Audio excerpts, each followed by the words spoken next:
keep abreast of the developments live from the National Assembly and the Senate. Honourable members of Parliament.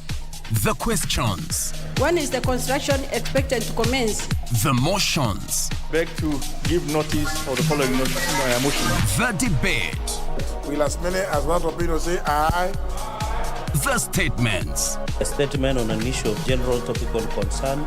The petitions. Order number 4, petitions. Stay tuned to KBC Channel 1 and Radio Taifa for live proceedings from both Houses of Parliament from Tuesday to Thursday.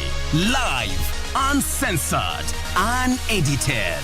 KBC, your national broadcaster.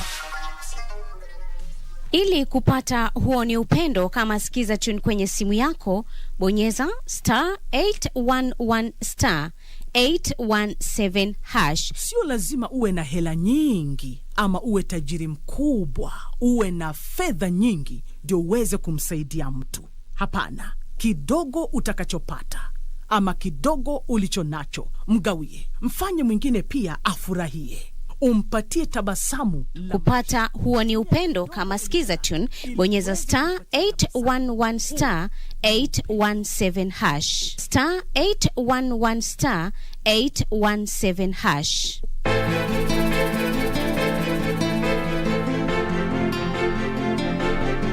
Kama ni pesa mimi nilikuwa nazo na siko bahili kwa watu. Ni mtu mmoja tu.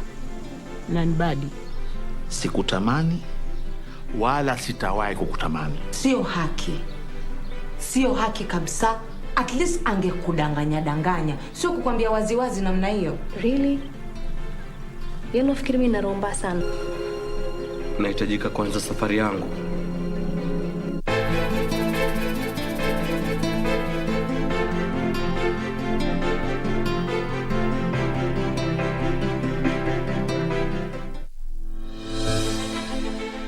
Are you an aspiring candidate in the upcoming general elections? Do you want your agenda and manifesto to reach your voters effectively? At KBC, we have the most comprehensive and credible online platform that has profiles of all prospective candidates. Log on to www.kbc.co.ke/2022 aspirants and let Kenyans know more about you, your past achievements, your manifesto, and your development agenda once you get elected to office. What's more, the website is easy to navigate. We will create your profile, post pictures and short videos with your campaign messages at affordable hosting fees. Log on to www.kbc.co.ke/2022 aspirants today and establish your brand authority as we lead towards the forthcoming general elections.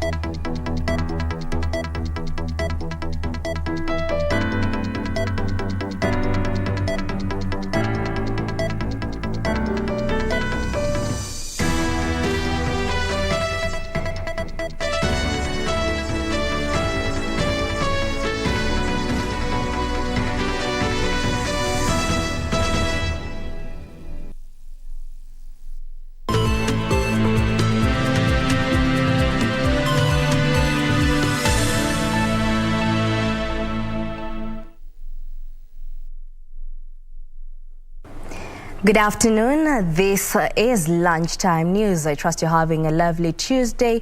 Well, we have so much in store for you. My name is Wambiru and our sign language interpreter is Lensa Odingo. Now, to kick us off, we'll cross over to Isiolo County, where residents of Ngare Mara area of Isiolo County have accused some government officials of neglect and inaction following a daylight raid on the area by suspected armed bandits. The locals say they feel neglected by the state and area leaders in the wake of the attack. In the area, with locals now accusing security agencies of inaction as the criminals operate along the border between Isiolo and Samburu counties. Sisi hapa Ngaramara tumekuwa sideline, sisi hatutambuliki kabisa. haki yetu ya kikatiba imevunjwa kwa sababu jambo lolote likitokea hapa kama uvamizi, serikali turnout yao inakuanga very slow, wana drag feet sana kufika hapa.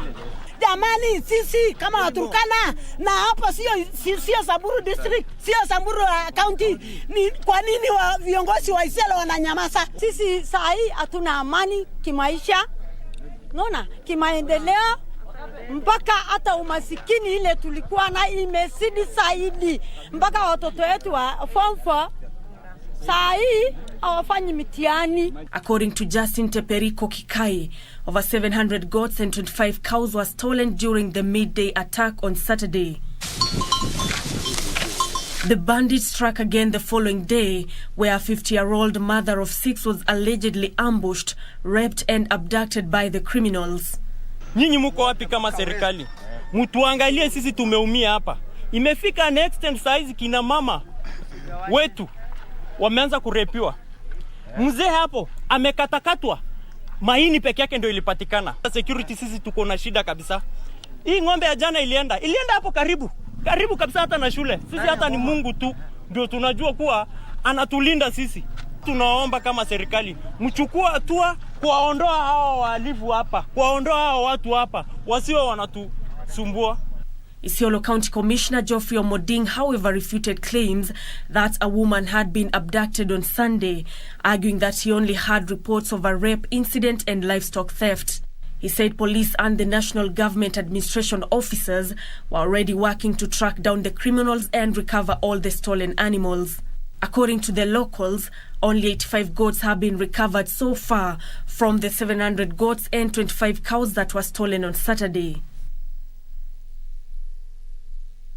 In other news, Coast Regional Commissioner John Elungata has unveiled a regional multi-sectoral coordination and collaboration forum on election preparedness.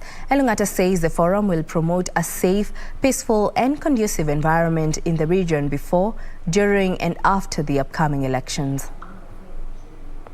With about 4 months to the general elections, security apparatus is already putting in place measures to ensure peace and stability in parts of the country. A regional multi-sectoral committee has already been unveiled at the Coast region with the sole purpose of promoting peace. We want to ensure that this committee will shepherd our environment, not the election, it will shepherd our environment until the election and beyond that election. Coast Regional Commissioner John Elungata says Coast Region has had its fair share of insecurity challenges during elections, one thing that the committee will be mandated to demystify. Hapa pwani niliona wameweka Mombasa sijui kwa nini kwamba itakuwa hotspot area kwa hii election, kwa hii campaign, alafu Lamu labda ni kwa sababu ya mambo ya ujambazi ambao mara nyingi hutokea huko, lakini hapa Mombasa sikuona ni kwa sababu gani. That perception, hiyo perception lazima itoke kwamba ati Mombasa itakuwa hotspot katika uchaguzi. The committee has also been cautioned against being partisan but focus on security. Na ile resolution yetu itakuwa inaenda kwa National Committee ambayo pia itakuwa inataka kujua kwani wanasema nini. Kwani wanasema nini kwa ile jambo mambo kama hayo. And we want to be as apolitical as possible. We tried as much as possible to hide our political thinking, our political opinions, because tunaangalia the wide perspective, tunaangalia usalama kwanza. According to Elungata, Kenyans should regard the elections day as any other normal day and carry on with their duties, assuring them of adequate security. Kamchemenza for Lunchtime News.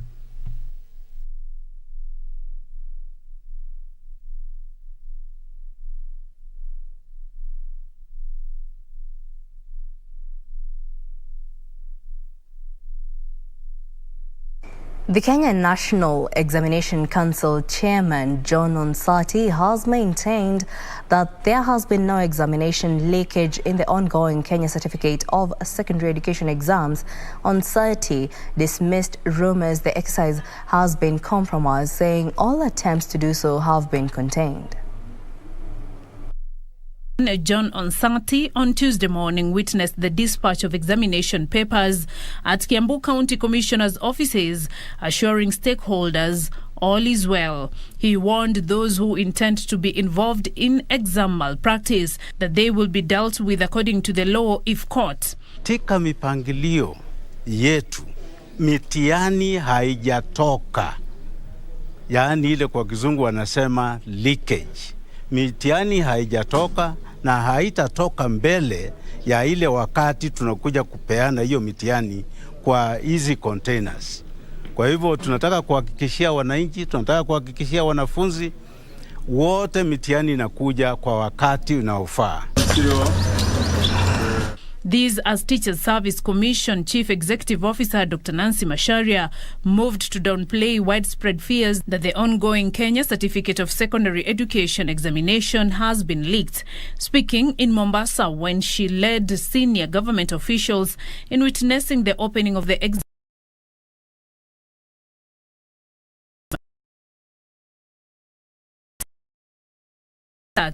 only that there were a few isolated cases of exposure after distribution.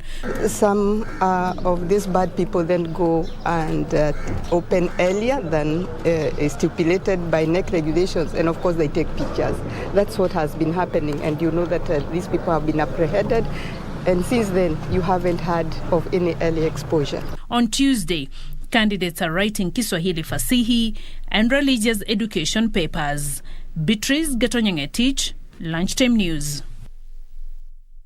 Moving on, he always rubbed the opposition the wrong way, seizing every opportunity to remind opposition leaders that the then ruling party KANU would rule for the next 100 years, wapende wasipende.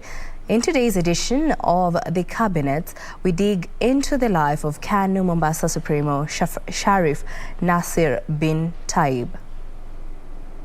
To boost food security in Samburu County, the county government has distributed about 700 Somali camels worth 48 million shillings in Samburu East.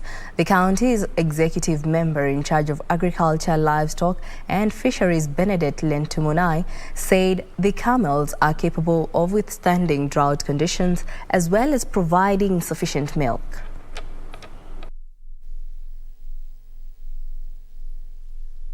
Watu watasaidika sana na tunahofia kwamba watapata maziwa kila wakati. Wakiweka mzuri, kushunga, sio kuuza, hii ngamia itakuja kusaidia Wasamburu sana. Na tunawaambia hawa wachunge kwa sababu ni mnyama mmoja ambaye iko na faida sana. Kwa hivyo ngamia haikuangi shida sana ikikuwa wakati wa jilale. Bado chakula itapatikana ngamia. Sio mnyama ambaye anatafuta maji kila wakati. Maji ikipata mara moja kwa mwezi, hiyo inatosha.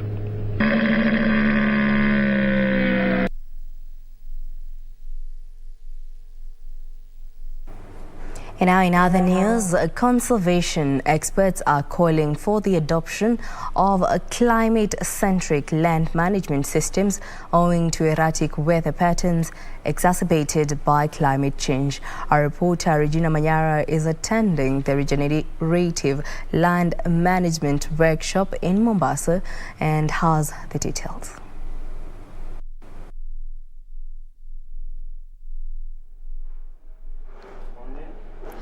Good afternoon. Yes, we are coming live to you from the Saruva White Stands in Mombasa County, where we're having a two-day forum with various stakeholders, among them ranch owners as well as government officials. And the conversation here is about conservation, and zeroing in on among issues is the issue of land management systems and why we need to have adoptive or rather climate-centric adoptive policies in light of climate change. But to bring us more up to speed with what the objective of this forum is about is none other than the Savo Heritage Foundation CEO, Jacob Mwaluda.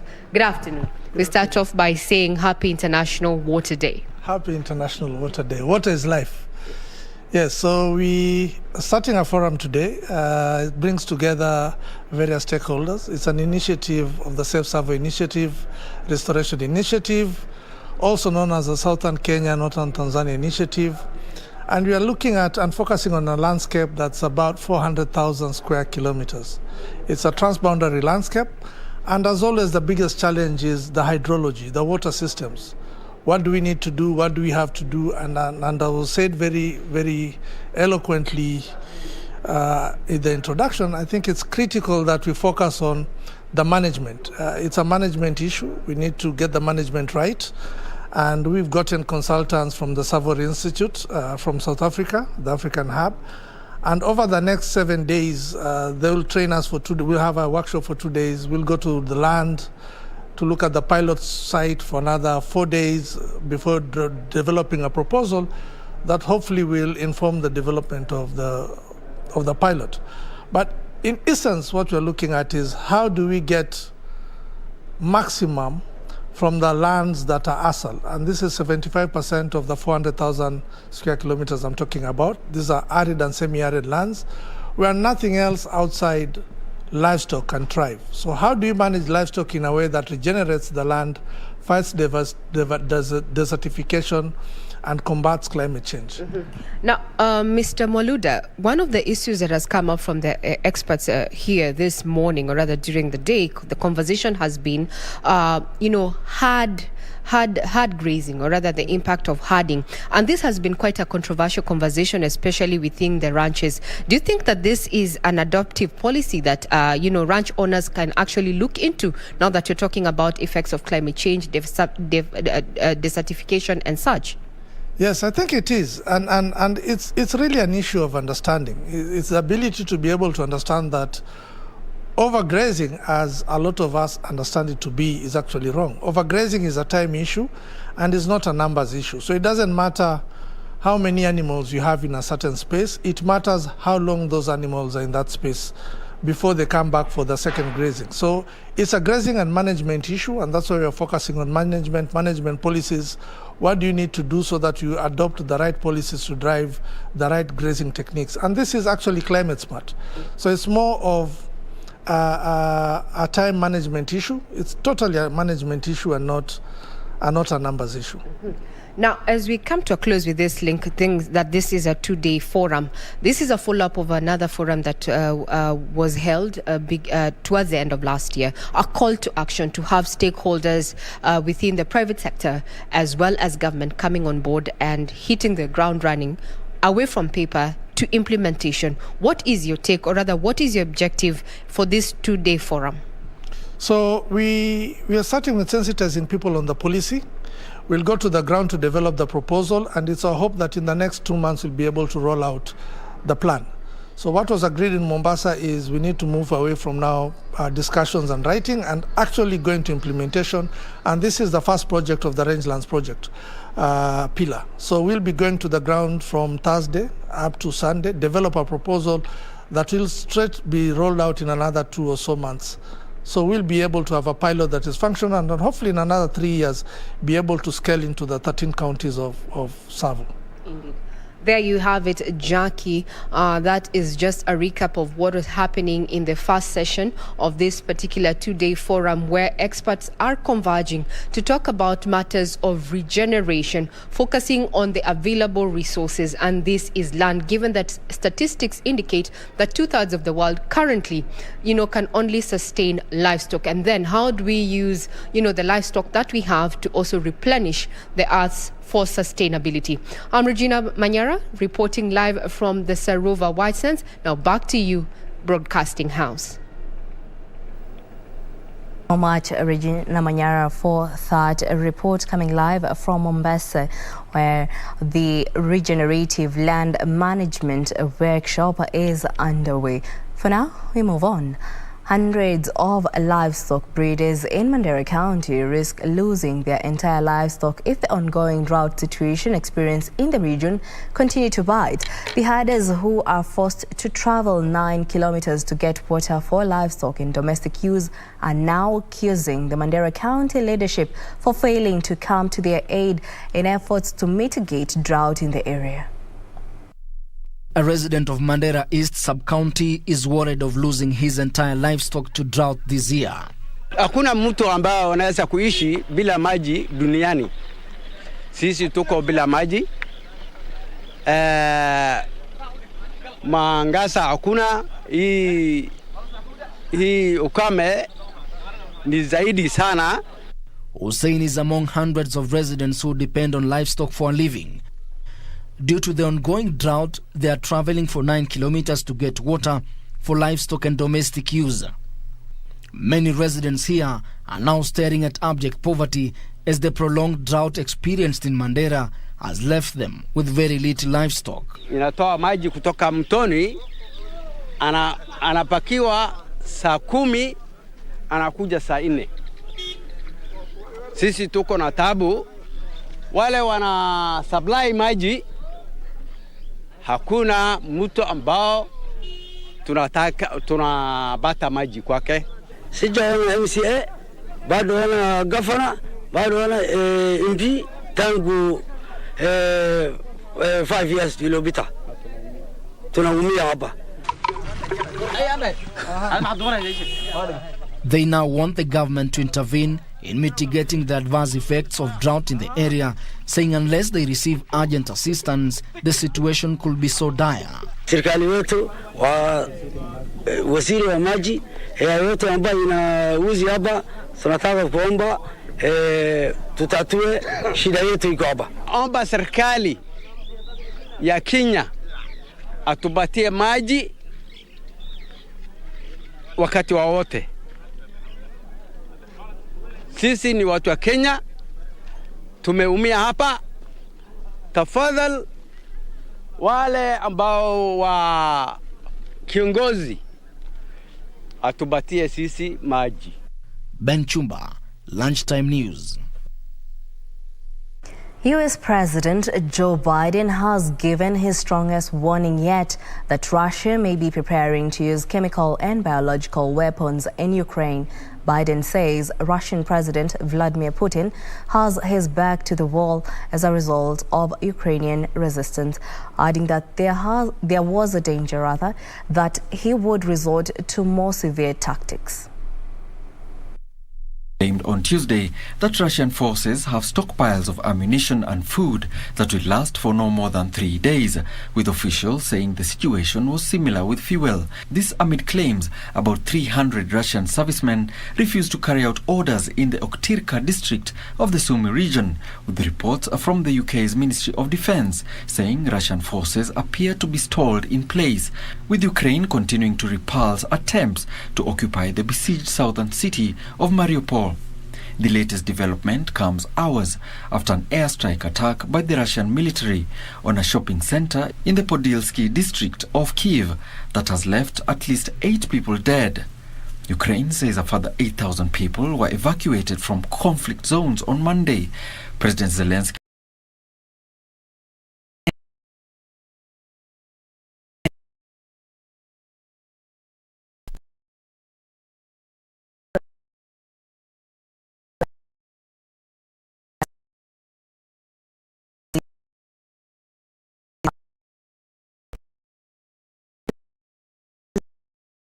For updates, China Eastern flight MU5735 was carrying 132 people when it crashed into hills in Guangxi province.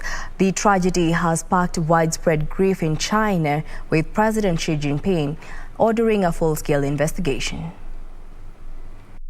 Of casualties from the plane crash in southern China is not known, and there are fears of no survivors. Hundreds of responders have been dispatched to the crash site in Wuzhou. Local media reported they had found parts of the wreckage and were still searching through debris scattered of the mountainous rugged terrain. This included the charred remains of bags, wallet and identity cards. Meanwhile, the families and friends of those on board have arrived at Guangzhou's international airport. The China Eastern Airlines flight from Kunming had been due to land there on Monday afternoon. Authorities have yet to identify passengers and crew members. Isfar reporting for Lunchtime News. Now, still on matters politics, a section of women aspirants in Migori County has expressed concerns about existing inequalities in the race to the August general election. The group says patriarchy is a huge stumbling block to the elevation of women in positions of leadership. Women aspirants in Migori County say they face numerous stumbling blocks to their political careers, which they feel must be addressed appropriately if they are to realize their dreams. Millicent Kajiba is among the young women in Migori County who are trying to navigate murky political waters in the region. She says a societal expectation and intimidation from her male counterparts is weighing heavily on her ambitions. Like me, a young woman who have not gotten a suitor, you find that they come to ask you, are you married? So even if you have a child and you have all it takes to be a real leader, nobody wants to listen to you because they want to know if you are married or not. And if you are not married, it becomes a challenge because they are telling you that you'll disappear with the leadership. Iska Olwach is eyeing their way to parliamentary seat. She says campaigning against male candidates in an uphill task and only few women can embrace the challenges to the end. It is not easy to fight for a seat with men. Women, we do not have a level playing ground. Many a times we are met with a lot of threats, intimidation, issues of insecurity. And such kind of things really makes it difficult for us as women to vie the same seats or to compete with the men. Lilian Akungo is also an aspiring leader. She says that introducing a new outfit has been a challenge despite the two dominant parties, Jubilee and ODM, forming a coalition. Zilpa Aulin says the fostering integration or participation in politics is critical to boosting their chances of election into office. The women are urging Kenyans to overlook gender while electing leaders into office. It's not so easy. There are a lot of hooliganisms because you find that some are hiring people to boo women when they are talking. So I would request them to give women enough time, give women enough space so that they can also practice their interest. Well, on that note, we shall be taking a short break. When we come back, we shall be taking a look at business as well as sports news. Let's take that break.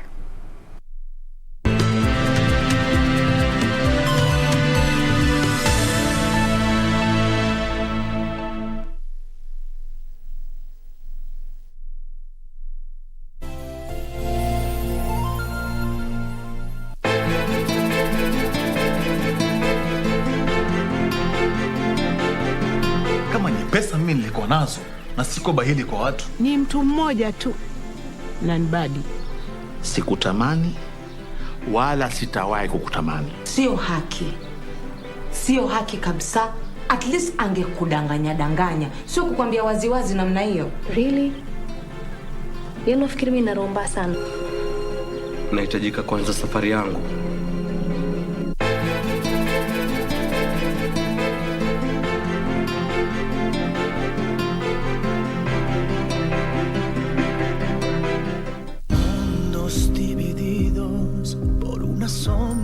De traición,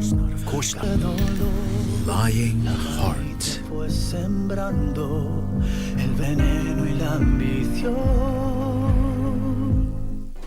Do you have a news story to share with KBC? Get in touch swiftly on email news@kbc.co.ke or call 0723-892-654 or 0734-780-124.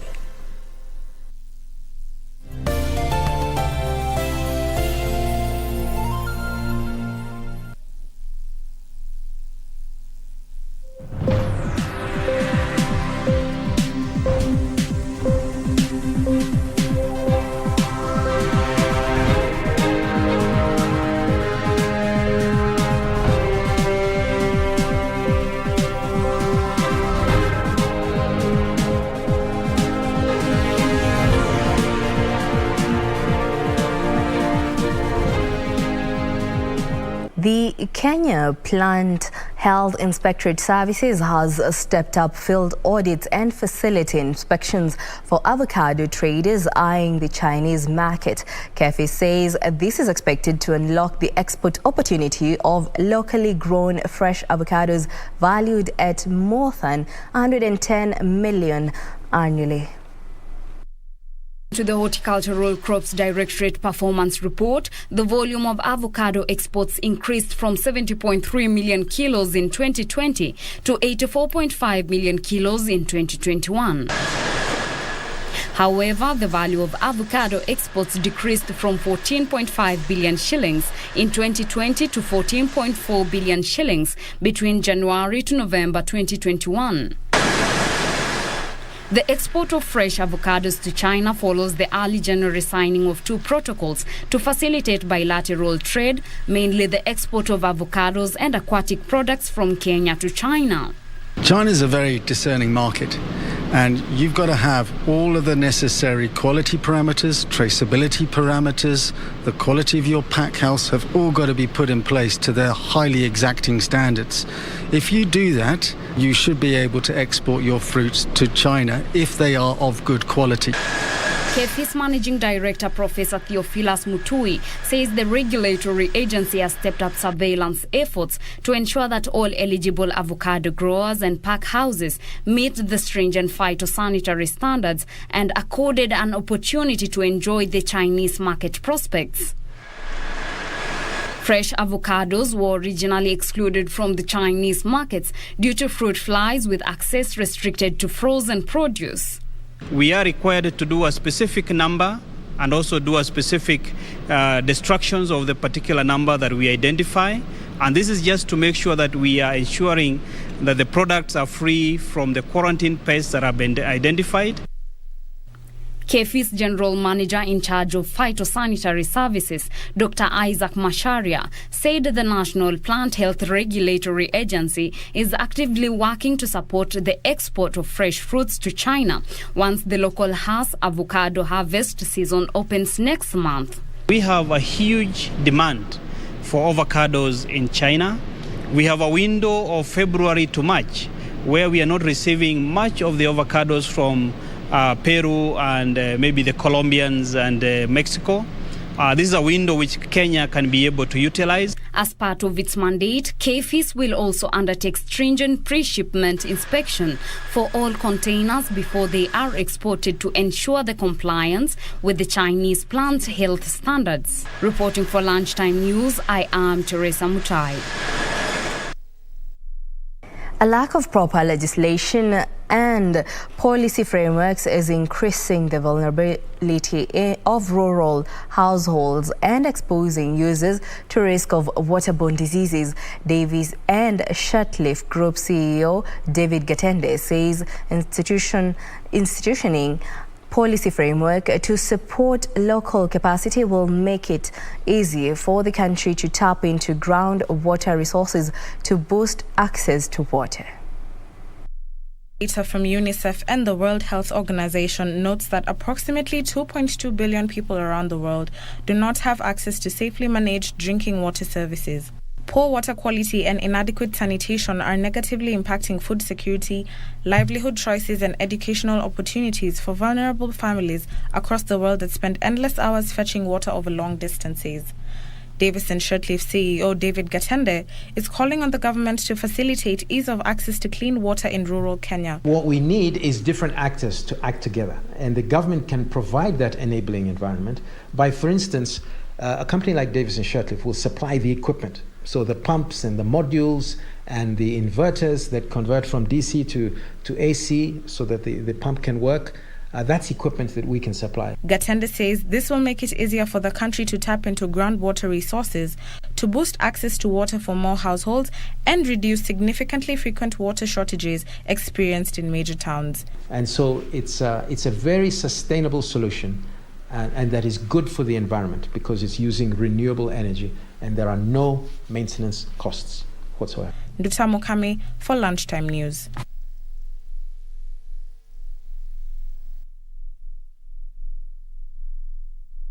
In other news, traders who formerly traded at Lwangni Beach in Kisumu have expressed frustrations at the pace of Uhuru Business Complex completion process.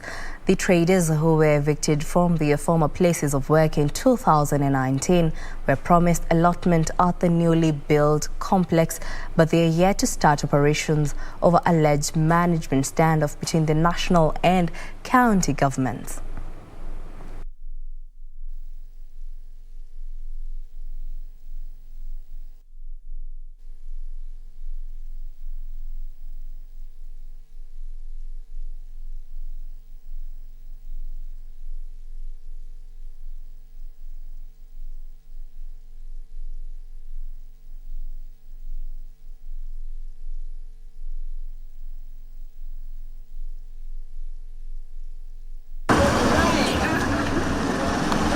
Nilikuwa anafanya biashara huko Lwangni, tulibomolewa na serikali ilituambia tunatujengea soko hapo Uhuru Business Park. Na hiyo soko imejengwa tayari.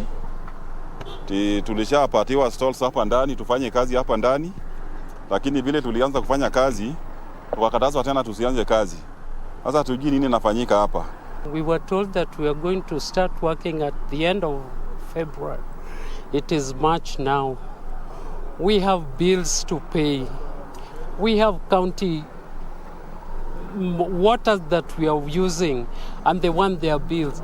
Kenya Power want their bills. What are we going to do?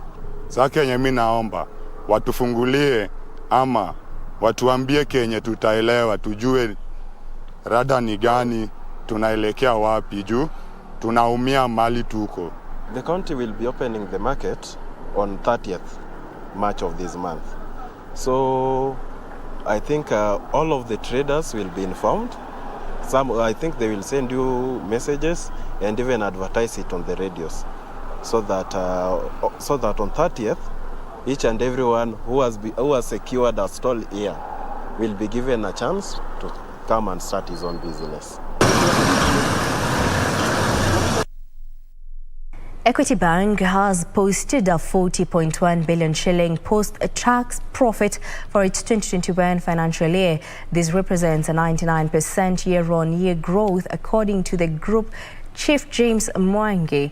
Now, the growth was driven by high interest income that increased by 25% to 68.8 billion shillings and a reduction of non-performing loans. The lender will pay 11.3 billion shillings in dividends, with shareholders receiving 3 shillings per share, representing a 50% increase from the last payout in 2019. The bank also saw a jump in interest earnings to 94.3 billion shillings, supported by the strong growth in revenues from lending to the government. Sorts of equity group, they reflect performance of confidence by the customers. Customer deposits have gone up by 29%. Loan by customers have gone up by 23%. We have seen the balance sheet of the entire group grow by 29% to reach 1.3 trillion shillings. Profits before tax have gone up by 134%, while profit after tax have gone up by 99% to hit 40 billion shillings. More than half of Kenyans are using 2 or more digital lending apps, a factor that is set to be crippled following the new regulations set by the Central Bank of Kenya on the sector. Tala user research manager Teddy Kahiro says the digital lending players remain steadfast in providing one-stop shop lending services to cater to the gap in the market. The sector has seen an increase in the number of players in the Kenyan market, with more than 300 digital credit providers in the country so far. Due to this, the sector has been flooded with rogue digital loan providers, with cases of customer harassment and unscrupulous loan rates skyrocketing. Digital lenders now say there is a need for policing, noting that many Kenyans are opting for digital loans. There's a gap of there's no one stop for a digital lender. Hey, I'm able to get this for my expenses, for example, for the business expense, or I'm not able to get this for utility, or I'm not able to get this loan for school fees. They say with the revival of the economy, more Kenyans are seeking other sources of employment, which are mostly financed by digital lenders. Why do we have regulations today? Meaning that there are people who have been taking advantage of the fact that there is no regulation and have been mistreating customers and not having empathy on the customers. So with regulation, then that comes with taming the industry and ensuring that we able to sort of comply. There is a rule in which we can comply. Digital credit providers, however, note that Kenyans are still exhibiting poor financial literacy levels, with a majority of Kenyans having at least 2 loans at a time and consider digital loans as part of their income. And, taking that there have been a lot of challenges that we have seen even through the report, then what is the role of digital lenders in continuing to educate the public? Digital lenders now say there will be a reduction in the number of digital lenders due to the new regulations published by the Central Bank of Kenya. Hibak Said for Lunchtime News. Kenyan households will continue to feel the impact of high cost of living due to a lack of oversight from the country's legislature. Now, currently, economists say a lack of consumer protection means that the cost of living will continue to skyrocket at a time when the country is also grappling with unreliable rainfall patterns. 0.89% in January 2022, despite the decline in the overall rate of inflation. This is according to the Kenya National Bureau of Statistics Monthly Consumer Price Index. A number of Kenyans have called for a reduction in food prices and a reduction of energy costs, which will see a drop in the cost of living. Tusinunue vitu bei gari, kwa mfano fertilizer ninunue 6,200, tena bando ya mahindi ninunue 5,500. Nikienda kuuza mahindi yangu nauza 1 bag 90 kg nauza 2,000. That is not fair, that is injustice. Of major concern to the citizenry is what they say has been a silent legislature. It is so wrong and so dishonest for a member of parliament or a member of the Senate to be coming out here telling wananchi that the cost of living is going high. Yet they're the ones that pass the budget. They're the ones that determine how much money goes to the counties. They're the ones that determine what priorities are to be put by the national government and the county governments.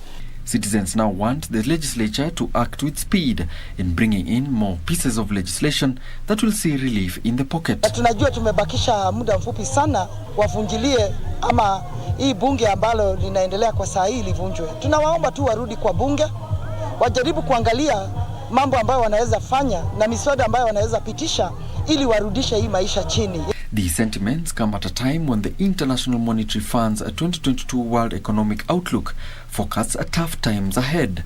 The lender warned that the steep rise in fuel and gas prices will push inflation to levels last witnessed during the global recession in 2008. Alanoko, Lunchtime News.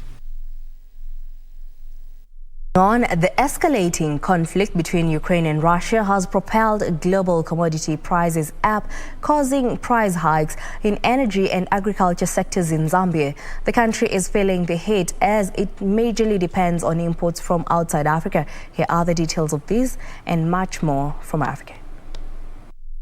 Energy Regulations Board has increased the pump price of gasoline from 19.84 kwacha per litre to 21.96 kwacha, and diesel price from 18.93 to 21.54 kwacha per litre, as oil prices soared with the intensifying geopolitical tension.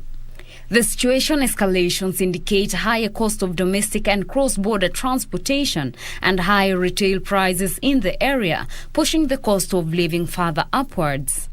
Also, as the food security crisis is looming for the Eastern African country due to the shortage of fertilizer, one of the key inputs in crop production, local farmers who have benefited from cheap fertilizer may not be able to afford the rising import prices.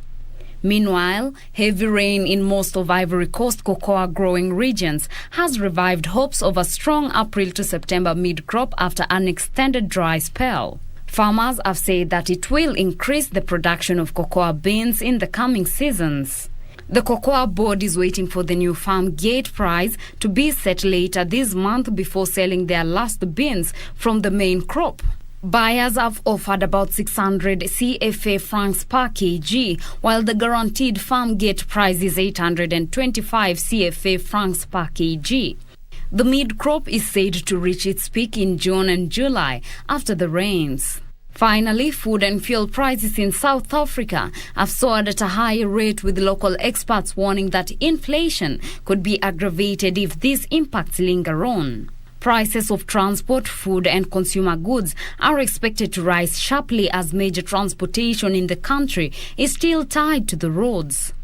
The South African Reserve Bank's Monetary Policy Committee is expected to raise its repo rate to 4.25% on March 24th in an attempt to slow down inflation.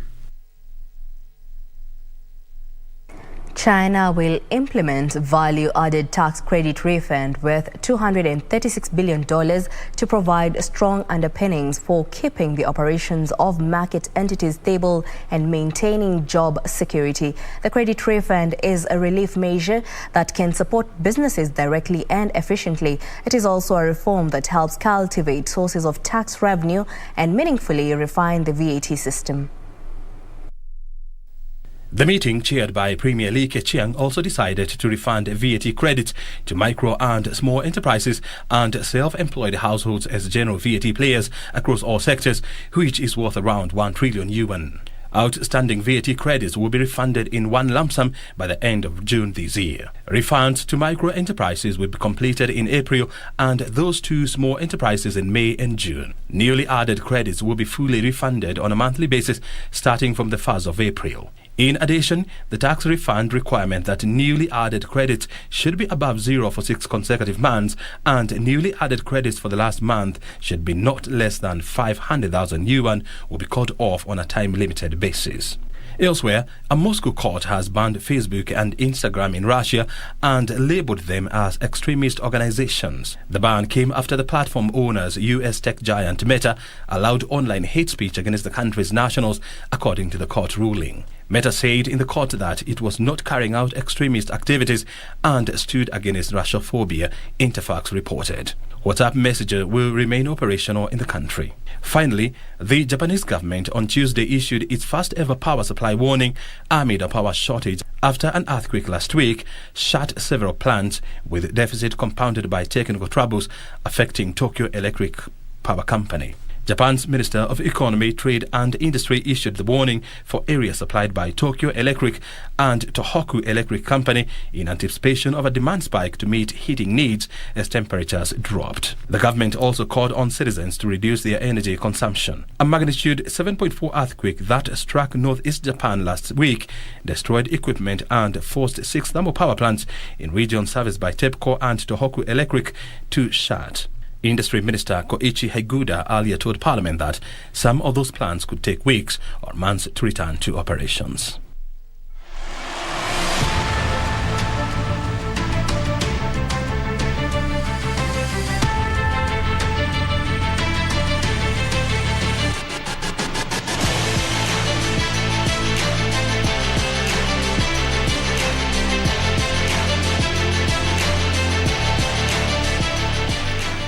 Let's take a look at matters regarding sports. National beach volleyball teams left the country this morning ahead of the Africa Commonwealth Games qualifiers set to serve off this Friday in Accra, Ghana. Now, Team Kenya comprises of 4 men and 4 women. The men's team has veterans Ibrahim Odur, James Moneki, Nicholas Lagat and Donald Mchete, while Gaudensia Makoha, Brookside Zagala, Naomi To and Veronica Thiambo make up the ladies' team. The women's team were Africa's sole representatives at the Tokyo Olympics, while the men's team is ranked 6th in Africa.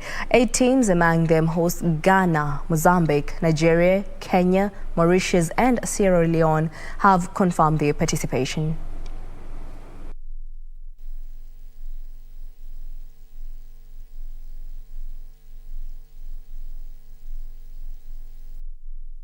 The National Olympic Committee of Kenya athletes Commission has commenced a 2-day athlete workshop at Kenyatta University Conference Center. The workshop is aimed at empowering athletes to ensure their viewpoints remain at the heart of decision-making, which is the main mandate of the Athletes Commission. While opening the workshop, NOC Second Deputy President Waithaka Kioni said safeguarding of athletes is a big priority of the executive and Olympic movement. Over 40 athletes from NOC affiliates are attending the workshop. It's really given us some type of wisdom that we did not have, and yeah, the doping has really helped us to know that what is balanced. I mean, what is banned and what is right thing to do. And next time when they approach us, this is what we should do, etc. Yes. I think it was a very smart move because honestly speaking, I know that athletes go through so much in terms of mental stability, and for them to organize that was a huge impact on athletes. It's very important.